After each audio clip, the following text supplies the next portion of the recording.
যে কালুঘাট ব্রিজটি রয়েছে সেই কালুঘাট ব্রিজটি 1930 সালে স্থাপিত হয়েছে, সেই ব্রিটিশ আমলে। এই ব্রিজটি গত সাবেক প্রধান উপদেষ্টা ভিত্তি স্থাপন করেন 14 মে 2025 সাল। এই ব্রিজে প্রতিবার কয়েকটা অ্যাক্সিডেন্ট হয়েছে, কয়েকজন লোক মারা গিয়েছেন, এবং এই ব্রিজ না হওয়ার কারণে বোয়ালখালীবাসীর বিরাট একটা সমস্যার সৃষ্টি হয়েছে।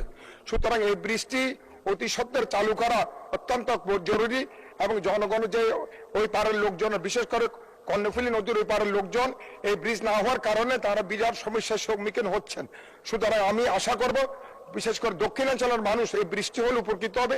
সাথে সাথে রেল সেতু, যেহেতু রেল সেতু এবং সড়ক সেতু, এই রেল সেতু যেহেতু কক্সবাজার পর্যন্ত এটা কিন্তু স্থানান্তর হয়েছে, সুতরাং এই ব্রিজ না হওয়ার কারণে অনেক সময় রেল আসার যাওয়ার জন্য 1 ঘন্টা 2 ঘন্টা বসে থাকতে হয়। সুতরাং এই সময় ক্ষেপণ এবং বিভিন্ন সমস্যা আমরা জড়িত।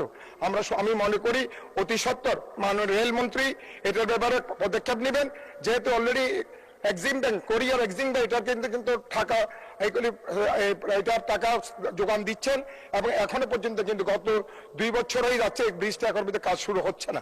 সুতরাং অতি দূরের ভিত্তিতে এই কাজটি শুরু করা আমি মনে করি জনগুরুত্ব কাজ বলে মনে করি। ধন্যবাদ মাননীয় স্পিকার।